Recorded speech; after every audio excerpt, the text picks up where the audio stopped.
নমস্কার। আজকে আমাদের মধ্যে উপস্থিত রয়েছেন আমাদের সিপিআইএম কেন্দ্রীয় কমিটির সদস্য কমরেড মীনাক্ষী মুখার্জি। আমাদের সামনে যে 9 তারিখে ধর্মঘট সারা দেশ জুড়ে, সেই ধর্মঘটকে সামনে রেখে আজকে আমাদের কিছু কথোপকথন মীনাক্ষীর কাছ থেকে আমরা জেনে নেব যে এই ধর্মঘটকে সামনে রেখে আমাদের আগামী পরিকল্পনা কি এবং ধর্মঘটকে বাস্তবায়িত করবার ক্ষেত্রে আমাদের আগামী দিনের আন্দোলন কর্মসূচি কিভাবে কি হবে। কিন্তু তার আগের যে প্রেক্ষাপট, সেই প্রেক্ষাপটকে কেন্দ্র করে যে আন্দোলনের ধারাবাহিকতা রয়েছে রাজ্য জুড়ে, বিশেষ করে যুব সমাজের ক্ষেত্রে, সেই ধরনের কিছু কথাবার্তা আমরা ওর সাথে বলে নেব বা জেনে নেব।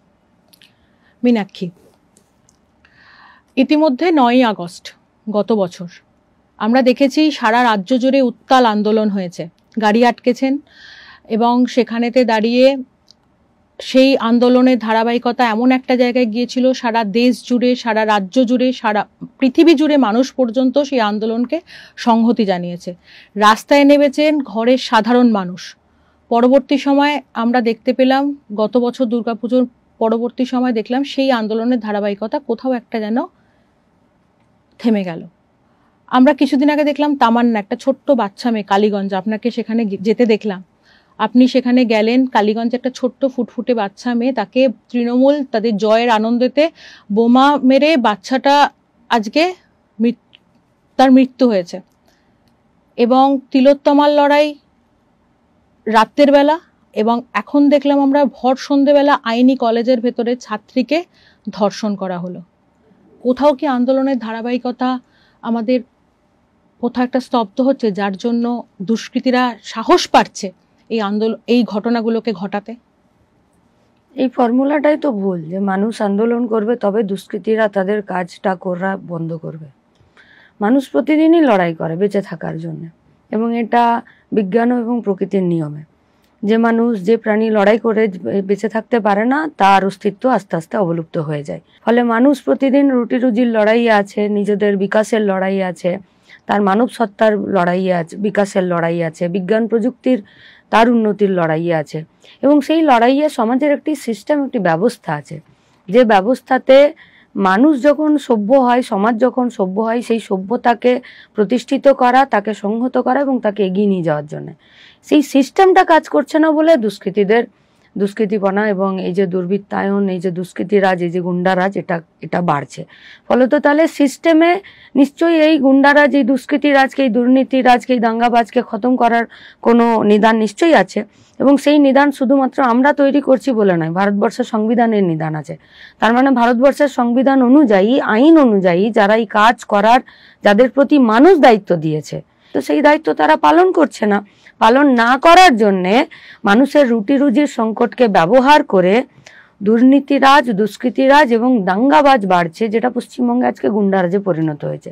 ফলে বামপন্থীরা কতটা আন্দোলন করলো, বামপন্থীরা চুপ করে আছে কিনা, তার জন্য তো আর দুষ্কৃতিরাজের প্যারামিটার সেট হবে না। তাহলে নিশ্চিতভাবে এটা প্রমাণ যে পশ্চিমবঙ্গে ল অ্যান্ড অর্ডার নেই। আর শুধু পশ্চিমবঙ্গে কেন, গোটা ভারতবর্ষেই রুজি রুটি সংকট যেখানে, সেখানে মানুষের বেঁচে থাকার উপাদান নেই, সেখানে ল অ্যান্ড অর্ডারের এবং মানুষের নিরাপত্তার এবং সমাজকে এগিয়ে নিয়ে যাওয়ার জন্যে যে ব্যবস্থাপনা, সেই ব্যবস্থাপনাতে কোথাও না কোথাও তো চোট আছে, এবং এই চোটকে সারাতে চাইছে না। কেন? কারণ যারা দায়িত্বে আছে, এই চোটকে সারিয়ে দিতে গেলে তাদেরকে সরে যেতে হবে নিজেদের রাজনৈতিক অধিকার এবং ক্ষমতার জায়গায় থেকে। ফলত তারা যাতে এই চোটকে ব্যবহার করছে তাদের নিজেদের চেয়ারকে ঠিক রাখার জন্য, এবং তাদের ওই চেয়ার যাতে ঠিক থাকে সেইটা ফাইনাল করে দিচ্ছে কর্পোরেটরা। বিরাট বড় লোক, মানে বড় লোকের কোনো সংজ্ঞা নাই, কোনো ডেফিনেশন নাই। আমরা সাধারণত গাঁয়ে গঞ্জে পাড়াতে যে কটা বড় লোক দেখি, তাদের কাছে এরা চুনোপুটি, বিরাট বড় লোক, দুনিয়া জোড়া বড় লোক। এরা নিজেদের একচেটিয়া মুনাফা এবং এদের যে লুট আছে, শোষণ আছে, তাকে কায়েম রাখার জন্য এখন আমরা মোদি মমতার কথা বলতে পারি, গোটা দুনিয়া জুড়ে বিভিন্ন দেশে যে সমস্ত অগণতান্ত্রিক এবং দক্ষিণপন্থী শাসকরা যারা আছে তাদের নামও আমরা করতে পারি। ফলত ওরা ওদের একচেটিয়া শোষণকে, লুটকে কায়েম রাখার জন্যে এদেরকে চেয়ারে বসাতে চাইছে, আমাদের সাধারণ মানুষের রুটি রুজি, বেঁচে থাকা, তাদের বিকাশের প্রশ্নটাকে জলাঞ্জলি দিয়ে। ফলত এই অত্যাচার আরো বাড়বে। মানুষ এবং তার সাথে বামপন্থী, প্রগতিশীল, গণতান্ত্রিক ভারতবর্ষের ক্ষেত্রে নিশ্চিতভাবে ধর্মনিরপেক্ষ শক্তি তাদেরকে রাস্তায় আরো তীব্রতা এবং জেদের সাথে এসে দাঁড়াতে হবে। সেই কাজটা বামপন্থীরা করছে এবং করছে বলেই 9ই আগস্ট থেকে, গত বছরের 9ই আগস্ট থেকে 14ই আগস্ট, 14ই আগস্ট থেকে মোলান্দি, মোলান্দি থেকে কসবা, কসবার থেকে দেখুন আজকের বিকেল সন্ধ্যা অবধি আবার নতুন কি আসে। কর্পোরেটদের হাতে আজকে পুঁজিবাদী সরকার যারা আছে তারা ক্ষমতা তুলে দিচ্ছে, আপনি নিজে বললেন, এবং সেক্ষেত্রে আমরা দেখতে পেলাম গতকালই যে মোদী সরকার নতুন করে এই কর্পোরেটদের শক্তি বৃদ্ধির জন্য ইএলআই প্রকল্পকে নিয়ে এলো। এবার এই প্রকল্প নতুন করে যুব সমাজের ক্ষেত্রে তাদের কর্মসংস্থান, তাদের রুটি রুজির ওপরে আঘাত আনবে, তাহলে সেক্ষেত্রে মোকাবিলা কিভাবে হবে? তাহলে মোদী গভর্নমেন্ট মিথ্যা কথা বলেছিল 14তে, যে বছরে 2 কোটি ছেলে মেয়ে চাকরি দেব। তাহলে ভারতবর্ষের অর্থনীতি এখন 4 নম্বরে গেছে, তাহলে মিথ্যা কথা বলছে। তাহলে গোটা ভারতবর্ষ বিশ্বগুরু হচ্ছে এবং এখানকার যুবরা আজকে সব থেকে ভালো জায়গায় আছে, কাজের জায়গায় আছে, রুটি রুজির জায়গায় আছে, বিকাশের জায়গায় আছে, সবটা মিথ্যা কথা। তাহলে তার ইএলআই প্রকল্প এই কথাই বলছে যে শ্রমকে গায়ে গতরে খাটার যে শক্তি আছে সেই ক্ষমতাকে যাতে হাটে কম পয়সায় বেচে দিতে পারে তার জন্যই ব্যবস্থা। একটা বেকারদের মজুদ বাহিনী করা, তার সঠিক দাম না দেওয়া, সঠিক দাম যদি না দিতে হয় তাহলে ওই যেটা প্রথম প্রশ্নে আপনার বলেছিলাম যে একচেটিয়া পুঁজির যে লুট আছে সেই লুটকে বজায় রাখার জন্যে, এবং এটা গোটা পুঁজিবাদের সমস্যা। এ সমস্যা আরও বাড়বে। এই ইএলআই বলুন, পশ্চিমবঙ্গের সিভিক ইন্টার্ন নিয়োগ বলুন, লোন দেওয়ার কথা বলুন, মাইক্রো ফিন্যান্সে গ্রামের পর গ্রাম, পাড়ার পর পাড়া দখল করে নেওয়া বলুন, এ থেকে এই সংকট থেকে বেরোনোর কোনো রাস্তা নেই। এই সংকট থেকে বেরোনোর একমাত্র রাস্তা আছে যে সব মানুষকে তার নিজের যোগ্যতা অনুযায়ী একটা কাজের ব্যবস্থা করে দেওয়া এবং তার প্রয়োজন মতো তাকে একটা কাজের জায়গা দেওয়া এবং তার একটা নির্দিষ্ট দাম নির্ধারণ করা, এবং সেখানে যদি কোথাও কোনো রকমের আঘাত আসে সরকারকে মানুষের নির্বাচিত জনপ্রতিনিধি, মানুষের ট্যাক্সের দ্বারা পরিচালিত জনপ্রতিনিধিরা, সিস্টেমরা, এই সিস্টেম মানুষের খাওয়া পড়ার সিস্টেমকে, বেঁচে থাকার সিস্টেমকে যাতে প্রোটেক্ট করতে পারে তার ব্যবস্থা করা। ফলে তো ওইটা তারা করবে না, তারা একচেটিয়া পুঁজিপতির যারা আছে, যারা মালিকরা আছে তাদের পক্ষে দাঁড়াচ্ছে। ফলে তো যদি সরকার, জনপ্রতিনিধি এবং মানুষের ট্যাক্সের টাকার দ্বারা পরিচালিত সিস্টেম যদি পুঁজিপতিদেরকে, একচেটিয়া মালিকানাদের, তাদের মাথার উপর ছাতা ধরে, তাহলে ছাতা তো গরিব মানুষের উপরে, খেটে খাওয়া মেহনতি মানুষের উপরে, যুবদের উপরে, মহিলাদের উপর থেকে ছাতা তার সরেই যাবে। আর মাথার উপরে ছাতা সরে গেলে কিন্তু যে আক্রমণটা হয় সেই আক্রমণটার যে আঘাতটা সেটাও যেমন বেশি হয় এবং তার পাল্টাটা যখন হয় সেটাও মারাত্মক হয়। আমরা ওই পাল্টাটার জন্য অপেক্ষা করছি। মানুষ নিজেদের প্রয়োজনে রাস্তায় প্রতিরোধের জায়গা থেকে ঘুরে দাঁড়াবে। তাহলে এই পাল্টাটা দেওয়ার জন্য আর একটা প্রশ্ন আপনার কাছে রাখবো। আমরা বেকারদের কথা বলি, কিন্তু কাজ করার ক্ষেত্রে দেখা গেছে একজন 7,000 টাকা মাইনেরও কাজ করছেন, 8,000 টাকা মাইনের কাজ করছেন, সকালবেলা 8টার সময় বেরোচ্ছে, রাত্রিবেলা 10টার সময় ফিরছে। সেই অংশের যারা বেকার বা সেই অংশের যারা যুব, তারা যে প্রকৃত অর্থে সরকারের কাছে তাদের যে দাবিটা নিয়ে যে চাকরিটা তাদের পাওয়ার কথা ছিল তারা যে পাচ্ছে না, তাদের প্রকৃত অধিকারটা তারা যে বুঝতে পারছে না। অনেক বেকার আছে তাদের নিজেদের অধিকার সম্পর্কেই সচেতন না, তাহলে সেই সচেতনতা করবার ক্ষেত্রে আমাদের কি ভূমিকা থাকবে? বুঝতে পারছে না এমনটা নয়, উপায় নেই। যেমন ধরুন আরজি করে মেয়েটি ধর্ষিতা হয়ে খুন হয়ে গেল, পুলিশ এবং প্রশাসনিক লোকজন তাকে প্রোটেক্ট করে ডেড বডিটা পুড়িয়ে দিল। পুড়িয়ে দেওয়ার পরে যে কাউন্সিলর ছিল তাকে এই গভর্নমেন্ট তাকে চেয়ারম্যানে উত্তরণ ঘটিয়ে দিল, মানে তাকে একদম প্রাইজ পোস্টিং দিল। যিনি সন্দীপ ঘোষ ছিলেন ওই মেডিকেল কলেজের প্রিন্সিপাল, তিনিও যা যা কুকীর্তি করেছেন তার জন্য তাকে সাসপেন্ড করলো না, তার জন্য তার কোনো শাস্তি হচ্ছিল না, শুরুর দিকে তাকেও প্রাইজ পোস্টিং দিয়ে দিল। ফলত মানুষ হতাশ হচ্ছে এই সিস্টেম পরিচালনার ক্ষেত্রে। গণতান্ত্রিক উপায়ে তো একটা সিস্টেমকে নির্বাচিত করেছিল মানুষ, ফলত তার কাছ থেকেই যে গণতন্ত্রের উপরে, তার বেঁচে থাকার উপরে অ্যাটাকটা আসবে এইটা মানুষ, এবং অ্যাটাকটা আসার পরে যে সে ফিরে তার কাছে প্লিড করবে, তার কাছে আবেদন করবে, সেই অন্যায়ের বিরুদ্ধে বিচার চাইবে, সেই বিচার চাইলে সে বিচার পাবে, এই গোটা সিস্টেমটা যখন তাসের ঘরের মতো নড়ে পড়ে যাচ্ছে ঝড়ে, তখন তারা হতাশ হচ্ছে। এবার দেখুন মানুষ 5,000 টাকায় কাজ করবে, 7,000 টাকায় কাজ করবে, 8 ঘন্টা কাজ করবে, 12 ঘন্টা কাজ করবে, ছিল না ভারতবর্ষে এটা।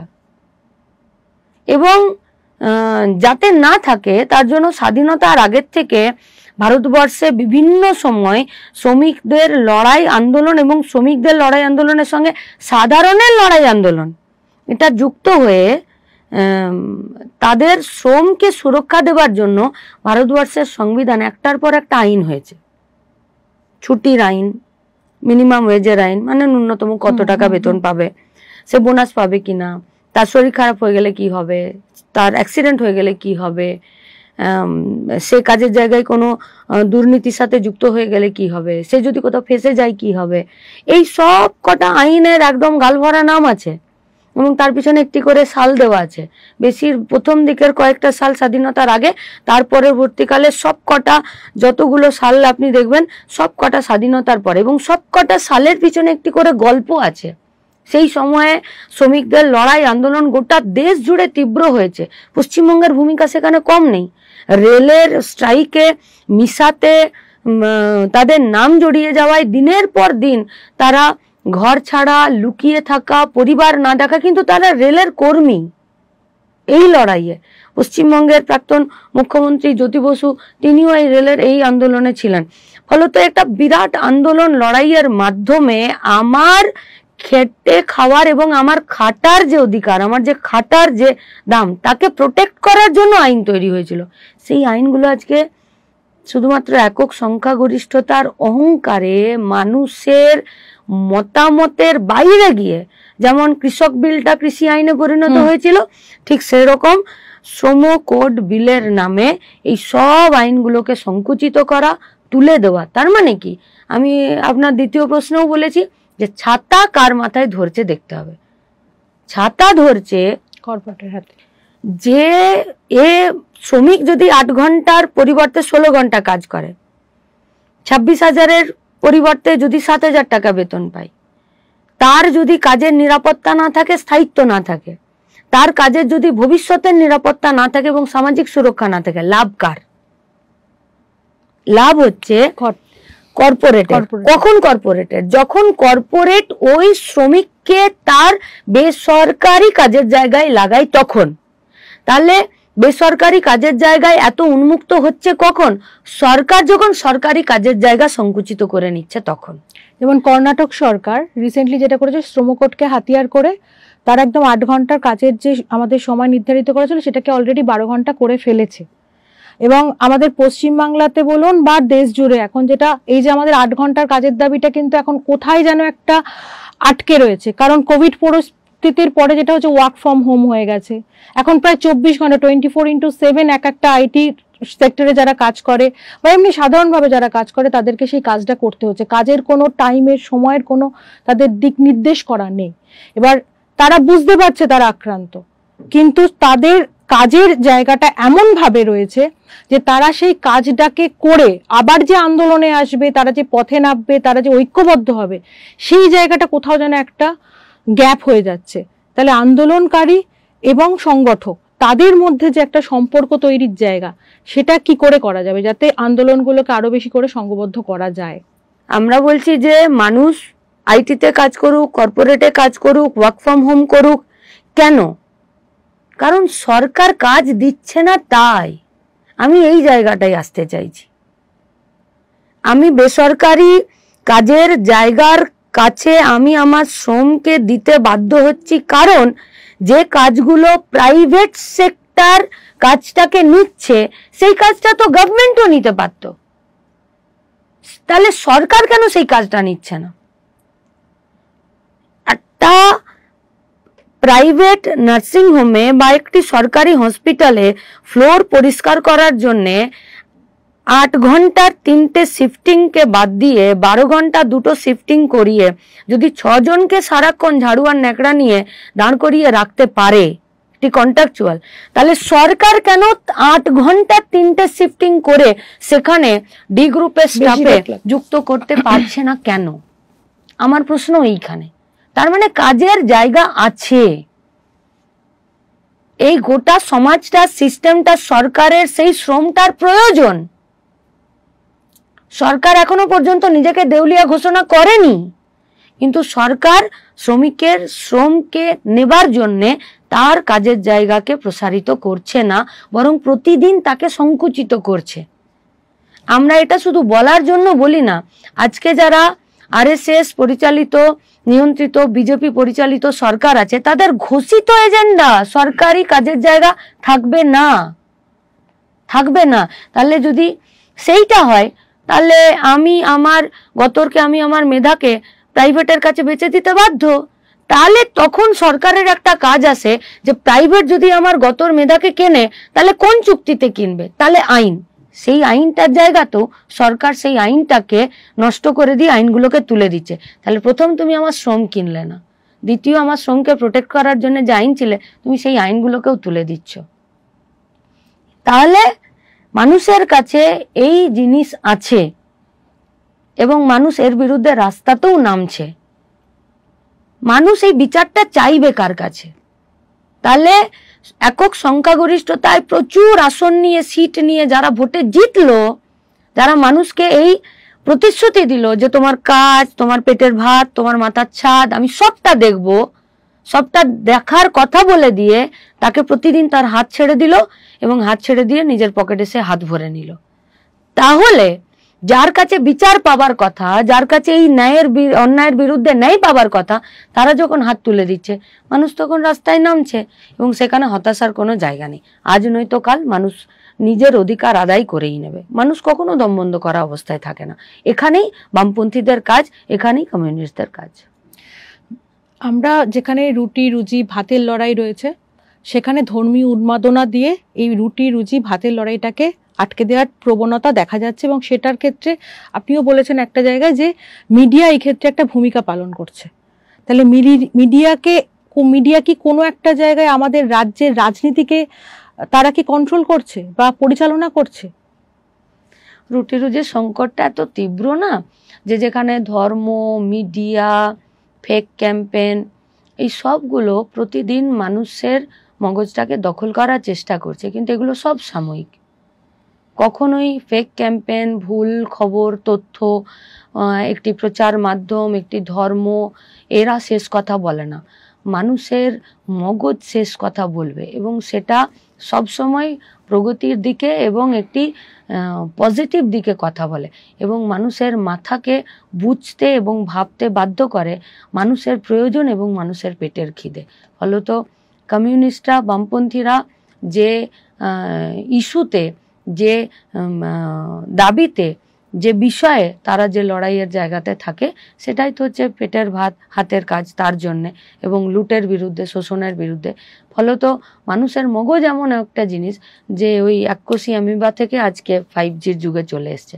অর্থাৎ মানুষের মগজকে বিশ্বাস করতে হবে, ভরসা রাখতে হবে এবং সমবেত চিন্তার উপরে ভরসা রাখতে হবে। সেই ভরসা রেখেই তো মানুষ মোলান্দিত প্রতিবাদ করছে, আরজি করেও প্রতিবাদ করছে এবং দুর্গাপুরের স্টিল ফ্যাক্টরির সামনে আন্দোলন করছে, আবার কোথাও কলিয়ারি এলাকায় যাতে সমস্ত কাজটা তুলে উঠে গিয়ে কন্ট্রাকচুয়ালে না হয় তার জন্য কাজ করছে। ফলত লড়াইটা সব জায়গায় আছে। মিডিয়া আমার সামনে কতটা প্রেজেন্ট করলো তার দ্বারা আমি ঠিক করব যে কতটা লড়াই হচ্ছে, সেটা করতে গেলে ভুল হবে। এই পশ্চিমবঙ্গেরই একদম ঝাড়খণ্ডের বর্ডার চিত্তরঞ্জন রেল ইঞ্জিন কারখানা থেকে উড়িষ্যার বর্ডার দাঁতন পর্যন্ত, আর ওইদিকে যেখানে কোচবিহারের আলু চাষিরা আলু পাঠিয়ে দিচ্ছে আসামের বর্ডারে, ওখানে ক্ষেত মজুরদের লড়াই, এখানে দাঁতনে পরিযায়ী শ্রমিকদের লড়াই, আর এখানে ঝাড়খণ্ডের বর্ডারে একদম চিত্তরঞ্জন রেল ইঞ্জিন কারখানার ওখানে লড়াই। আর যদি ভেতরে ধরেন তাহলে জুট মিল থেকে শুরু করে বন্ধ চা বাগানের শ্রমিক আর ছোট ছোট কলকারখানাতে থাকা বা এই কলকাতার রাস্তাতে প্রতিদিন যারা সার্ভিস প্রোভাইড করছে তাদেরও লড়াই। এই লড়াইটা সব জায়গায় এক। এই লড়াইগুলোকে এক জায়গায় নিয়ে আসার জন্য বামপন্থীরা প্রতিটা দিন পশ্চিমবঙ্গের বুকে লড়াই করছে। তার জন্যই মইদুল, তার জন্যই সুদীপ্ত, তার জন্যই তামান্না। ফলত এ তালিকা দীর্ঘ হবে এবং লড়াইয়ের তালিকাও দীর্ঘ হবে। 8,000 টাকা মাইনের চাকরিও পায়, 3,000 টাকা মাইনের চাকরিও করে, আবার 8 লাখ 9 লাখ টাকা মাইনের চাকরিও করে। কিন্তু সব অংশের যুব, যারা শ্রমজীবী যুব, তারা কোনো না কোনো জায়গায় তারা নিজের কাজের জায়গায় তারা কিন্তু আজকে আক্রান্ত। তাহলে সমস্ত অংশের আক্রান্ত শ্রমজীবী যুব তাদেরকে এই ধর্মঘটেতে 9 তারিখে যে ধর্মঘট, দেশব্যাপী যে ধর্মঘট, সেই ধর্মঘটের আহ্বান আপনি কিভাবে জানাবেন? কে কত টাকার চাকরি করছে তার উপর নির্ভর করবে না যে সে লড়াইয়ে থাকবে কিনা। লড়াইয়ে থাকার না থাকার কথা বলছি না, আমি বলছি সমস্ত অংশের যুবর কাছে যে আবেদনটা, সেই আবেদনটা সেটাই, যে আপনি কত টাকা বেতন পাচ্ছেন, আজকে আপনি কতটা ঠিক আছেন, তার দ্বারা আপনার কাজ এবং আপনার ভবিষ্যৎ ঠিক হয় না। ভবিষ্যৎ ঠিক হয় একটি নীতি নির্ধারণের দ্বারা। সেখানে নীতি যখন এইভাবে নির্ধারিত হচ্ছে যে আপনার কাজের যে অধিকার, সেই অধিকারটাই থাকবে না, আপনার লড়াই করার অধিকার থাকবে না, আপনার সংগঠিত হওয়ার অধিকার থাকবে না। এমনকি আপনারা 5 জন মিলে আপনার কালকে যদি আপনার ছুটি ক্যান্সেল করে দেয়, তার জন্য 5 জন মিলে আপনি আপনার যে সুপিরিয়র আছে বা যে ম্যানেজমেন্ট আছে তার কাছে যেতে পারবেন না, কারণ ইউনিয়ন করাটাই হয়ে যাবে অপরাধমূলক কাজকর্ম। ফলত যে আইন আপনাকে আপনার সংগঠিত হওয়ার অধিকারকে খর্ব করে, তাকে উল্টো দিকে নিয়ে যায়, যে আইন আপনাকে আপনার কাজের ঘন্টা, কাজের মজুরিতে আপনার কথা বলার অধিকারকে কেড়ে নেয়, সেই আইন ভবিষ্যতে আরো বিষাক্ত, বিপজ্জনক হবে এবং তার বিপজ্জনক ছায়া শুধুমাত্র ওয়ার্কারদের উপরে, শ্রমিকের উপরে থাকবে না, গোটা পশ্চিমবঙ্গের সাধারণ মানুষের উপরেও যাবে। ফলত যে কোনো পরিস্থিতিতে সবথেকে কঠিন এবং বলিষ্ঠ লড়াই দেয় যুব সমাজ। তাই যখন ভারতবর্ষের সংবিধানকে ব্যবহার করেই, ভারতবর্ষের সংবিধানকেই খর্ব করা হচ্ছে ভারতবর্ষের যুবদেরকে শেষ করার জন্য, ফলত সেই লড়াইয়ে যুবরা রাস্তাতেই থাকবে এবং সব অংশের যুবরা এই শ্রম কোড বিলের যে আইন, তার যা বাতিল করার জন্য 9 জুলাই ধর্মঘটে থাকার আহ্বান আমরা তো জানাবই, আমরাও থাকবো এবং সব অংশের যুবরা নিজেদের প্রয়োজনেই রাস্তাতে 9 জুলাই তারা থাকবেন। আজকে আমাদের যে আলোচনা, কমরেড মীনাক্ষী মুখার্জির সঙ্গে যে আলোচনা আমাদের এখানে আমরা শেষ করছি, এবং আমাদের পক্ষ থেকে যেটা আহ্বান থাকবে, আগামী 9 তারিখ আমাদের দেশ জুড়ে যে সারা দেশব্যাপী যে ধর্মঘট, সেই ধর্মঘটে সমস্ত অংশের মানুষ তাদের নিজেদের অর্জিত অধিকারকে ফিরে পাওয়ার জন্য, অধিকারকে কেড়ে নেওয়ার জন্য যে লড়াই, সেই লড়াইতে সমবেতভাবে ঐক্যবদ্ধ হবেন এই আশা রেখে আজকের 9 জুলাইয়ের ধর্মঘটের সার্বিক সাফল্য কামনা করে আজকের আলোচনা এখানে আমরা শেষ করছি। নমস্কার।